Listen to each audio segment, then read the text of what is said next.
नमस्कार दोस्तों, आप सभी के लिए। और दोस्तों, मुझे उम्मीद है आपकी पढ़ाई जो है अच्छी चल रही होगी, बेहतर चल रही होगी, बेस्ट चल रही होगी। और आप सभी को पता है दोस्तों, आपके ग्रुप डी के एग्ज़ाम जो लगभग दोस्तों ख़त्म होने ही वाले हैं। यानी दोस्तों, आपके जो फरवरी में जो एग्ज़ाम था आपका 2 से 10 फरवरी तक, वो आपके एग्ज़ाम बचे हुए हैं। बाकी सारे के सारे एग्ज़ाम जो है आपके ख़त्म हो चुके हैं। और जितने आपके एग्ज़ाम ख़त्म हो चुके हैं, यानी जितनी भी शिफ्टों के आपके एग्ज़ाम ख़त्म हुए हैं, उन्हीं सारी शिफ्टों के आधार पर दोस्तों मैं आज जो है चेन्नई जोन का कट ऑफ एनालिसिस यहाँ पर आपके लिए कराने वाला हूँ कि कैटेगरी वाइज आपकी कट ऑफ क्या जा सकती है पीईटी के लिए।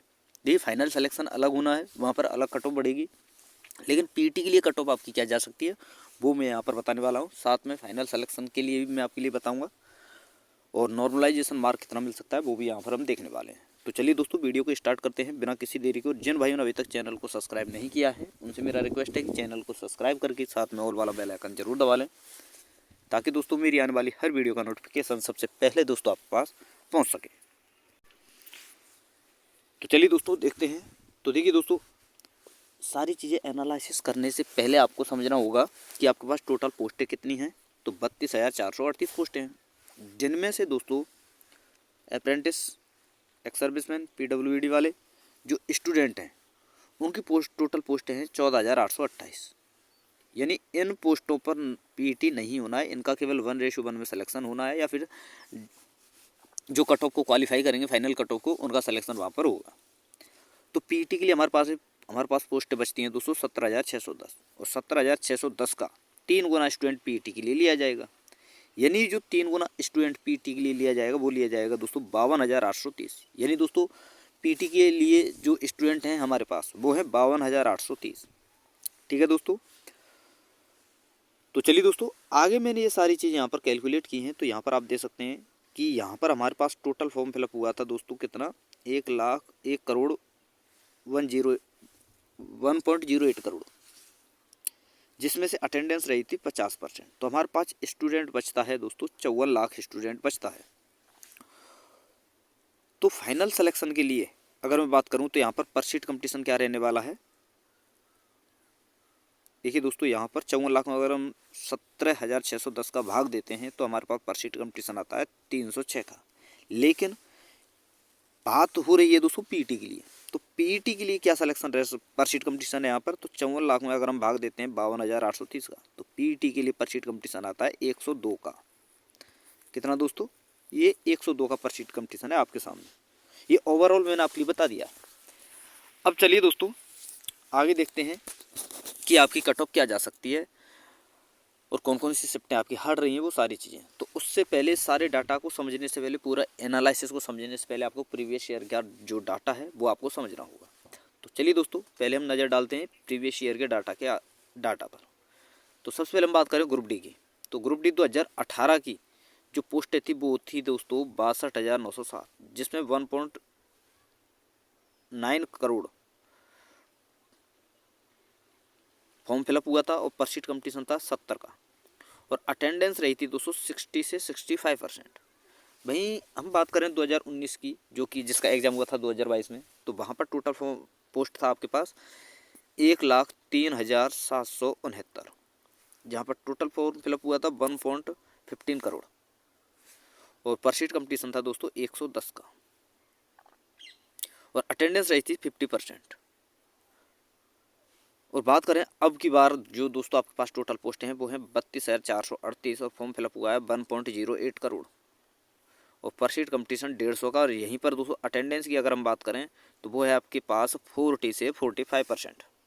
तो देखिए दोस्तों, यहाँ पर आपने देखा कि पोस्टें तो घटी हैं, यहाँ पर बढ़ी हैं, यहाँ पर घटी हैं, लेकिन दोस्तों फॉर्म फिलअप का जो रेशियो है वो पिछले के मुकाबले अब की बार तो घटता चला हुआ आ रहा है। जैसे कि 2018 में 1.90 करोड़ था, फिर उसके बाद घटकर 1.15 करोड़, फिर उसके बाद घटकर के अब की बार में 1.08 करोड़ है। पर सीट कंपटीशन बढ़ता जा रहा है, लेकिन दोस्तों अटेंडेंस घटती जा रही है। तो उससे सबसे बड़ा प्रभाव पड़ेगा दोस्तों अटेंडेंस के हिसाब से। क्यों दोस्तों, जब स्टूडेंट ही नहीं पहुंचेंगे तो कंपटीशन क्या होगा, कुछ भी नहीं। तो सबसे इंपॉर्टेंट है दोस्तों, चाहे पर सीट कंपटीशन ओवरऑल कुछ भी रहा हो, लेकिन सबसे इंपॉर्टेंट है अटेंडेंस कितनी रह रही है, क्योंकि दोस्तों उसी अटेंडेंस के आधार पर आपका जो है सारी चीज़ें कैलकुलेट होनी है। ठीक है। तो चलिए दोस्तों, तो ये तो रहा प्रीवियस ईयर का डाटा। अब बात कर लेते हैं दोस्तों एक बार पेपर लेवल का, जो सारी चीज़ें रही हैं कि कंपटीशन लेवल क्या है दोस्तों, मीडियम है, ठीक है, क्योंकि 50% अटेंडेंस है तो मीडियम तो रहने ही वाला ही है। लेकिन पेपर का लेवल दोस्तों पिछली बार के मुकाबले थोड़ा सा हाई रहा है, 2019 के मुकाबले अब की बार क्या रहा है, हाई। तो मैक्सिमम कट ऑफ आपकी इस प्रकार से क्या जा सकती है, तो मैक्सिमम कट ऑफ 70 तक आपकी जा सकती है। हालांकि किसी किसी जोन में इससे भी ऊपर मिलेगी, जो सबसे ज़्यादा डेंजर जोन है वहाँ पर थोड़ा सा इससे हाई भी मिल सकती है। और एवरेज कट ऑफ आपकी 55 के समथिंग जा सकती है, जबकि नॉर्मलाइजेशन मार्क जो है दोस्तों वही 5 से 6, किसी किसी जोन में जो कि बहुत ही ज़्यादा हार्ड शिफ्ट रही होगी तो उसमें ज़रूर आपका 8 से 7 नंबर पहुंच सकता है नॉर्मलाइजेशन। बाकी वही 4 से 5 नंबर, 5 से 6 नंबर आपका नॉर्मलाइजेशन रहने वाला है। ठीक है दोस्तों, रहा safe score, raw score, safe raw score, तो वो हम आगे बात करेंगे। तो इससे पहले दोस्तों, क्योंकि दोस्तों नॉर्मलाइजेशन होना है आपका शिफ्टों के आधार पर। किसके आधार पर दोस्तों, शिफ्टों के आधार पर। जिसकी हार्ड शिफ्ट है उसको नॉर्मलाइजेशन ज़्यादा मिलेगा, जिसकी लो शिफ्ट है उसको नॉर्मलाइजेशन मात्र 1-2 नंबर ही मिल सकता है, और माइनस में भी हो जाता है। तो चलिए दोस्तों एक बार शिफ्टों को भी मैं आपके लिए बता देता हूँ।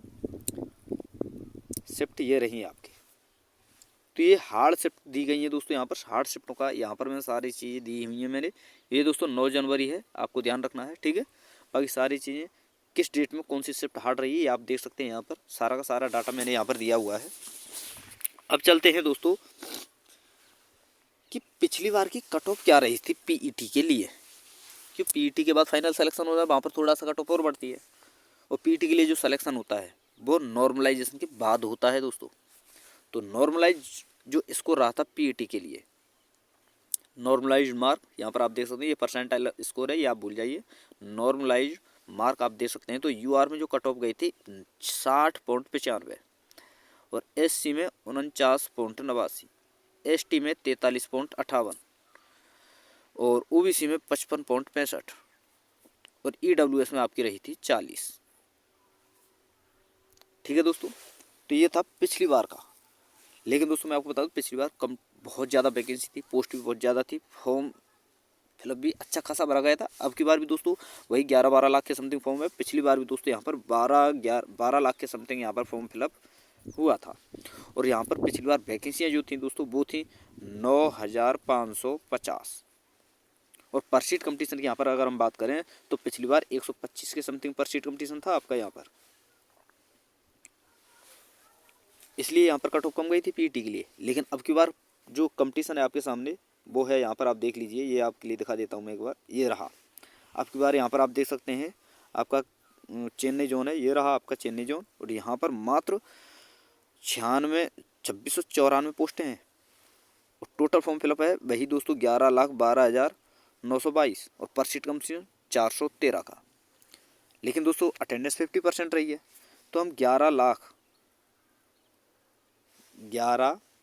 यहाँ पर देखिए दोस्तों 11,12,922 को डिवाइड करते हैं दोस्तों 100 से, यानी इसका 50% हम यहाँ पर निकालेंगे तो आपके सामने निकल कर आता है, ये रहा दोस्तों 5 दूनी 10, 5 दूनी 10 और 1 11, 5 9 45, 6 4, 5 दूनी 10, 4 14 का 4, हासिल 1, 5 और 1 6, 5 और 5, यानी दोस्तों 55,64,602 का।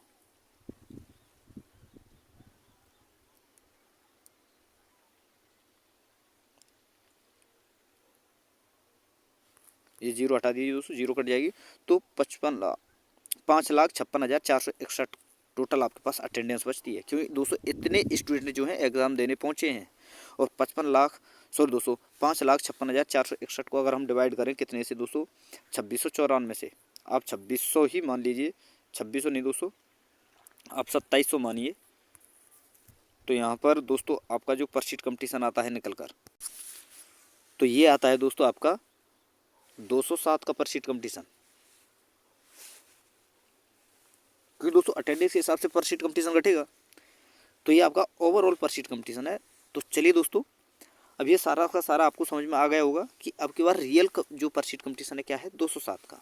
तो इसी कंपटीशन के आधार पर मैं आपके लिए दोस्तों यहाँ पर कट ऑफ एनालिसिस करने वाला हूँ, क्योंकि दोस्तों पिछले के मुकाबले अब की बार पर सीट कंपटीशन ज़्यादा है। फॉर्म फिलअप भी कम ज़्यादा हुआ है, लेकिन अटेंडेंस थोड़ा सा कम रही है। तो चलिए दोस्तों, अब की बार हम देखते हैं कि रॉ मार्क आपका कितना होना चाहिए ताकि पीईटी में सिलेक्शन आपका हो जाए। तो चलिए दोस्तों, सबसे पहले हम बात करेंगे रॉ मार्क की। तो रॉ मार्क दोस्तों यूआर में किसी का भी 65+ बन रहा है तो वो दोस्तों निश्चिंत रहिए। वहीं ओबीसी में 62+ आपका होना चाहिए, ईडब्ल्यूएस में 58+, एससी में 55+ और एसटी में 52+। लेकिन दोस्तों ये विदाउट नॉर्मलाइजेशन मार्क है, तो नॉर्मलाइजेशन के साथ में आपका पीटी के लिए सिलेक्शन होना है। तो पीटी के लिए कितना मार्क चाहिए, तो यहाँ पर आप देख सकते हैं दोस्तों, किसी भी यूआर कैटेगरी में 68 से 72 के बीच में मार्क का बन रहा है तो आपका पीटी में सिलेक्शन हो सकता है। वहीं एससी में आपका 62 से 68 अगर रो मार्क वो नॉर्मलाइज्ड मार्क बन रहा है नॉर्मलाइजेशन के साथ में 62 से 68 के बीच में, तो आपका सिलेक्शन हो सकता है पीईटी के लिए। वहीं एसटी की अगर बात करूँ तो 58 से 62 पीईटी के लिए नॉर्मलाइजेशन के साथ में, और ओबीसी में 66 से 70 नॉर्मलाइजेशन के साथ में, और ईडब्ल्यूएस में 64 से 68 नॉर्मलाइजेशन के साथ में। अब बात करते हैं दोस्तों फाइनल सिलेक्शन कितने पर हो सकता है। तो देखिए दोस्तों, यहाँ पर ±2 से 4 कोर्स नंबर आप मान सकते हैं। जैसे 68 से -2 जो हाई जोन है, यहाँ पर +4 कर सकते हैं आप। जैसे 72 + 4 76 आपकी इस प्रकार से जा सकती है हाईएस्ट जोन। हाईएस्ट यानी कट ऑफ आप कितनी जा सकती है 76। और जोन की बात कर रहा हूँ, लेकिन यहाँ पर दोस्तों चेन्नई जोन की हम केवल स्पेशल बात कर रहे हैं, तो 2 से 4 आप माइनस कर सकते हैं आप अपनी कट ऑफ में। ठीक है दोस्तों, तो ये आपका फाइनल कट ऑफ आपके लिए मैंने बता दिया है, पीटी के लिए आपके लिए बता दिया है। और अगर दोस्तों आप इस कट ऑफ से सेटिस्फाई हो कि हाँ आपका इतना कट ऑफ जा सकता है, तो प्लीज़ दोस्तों आपसे रिक्वेस्ट है कि चैनल को सब्सक्राइब करके साथ में ऑल वाला बेल आइकन जरूर दबा लें, ताकि दोस्तों हमारी आने वाली हर वीडियो का नोटिफिकेशन सबसे पहले दोस्तों आपके पास पहुँच सके। और दोस्तों कमेंट में आपको बताना है कि आपके कितने मार्क बन रहे हैं, कितने नहीं बन रहे हैं। ठीक है, तो चलिए दोस्तों वीडियो को ख़त्म करते हैं। जितने भी स्टूडेंट हैं उन सभी से मेरा रिक्वेस्ट है दोस्तों, चैनल को ज़्यादा से ज़्यादा जो है प्रमोट करें। तो चलिए दोस्तों, थैंक यू, धन्यवाद। फिर एक मिलते हैं नई वीडियो के साथ।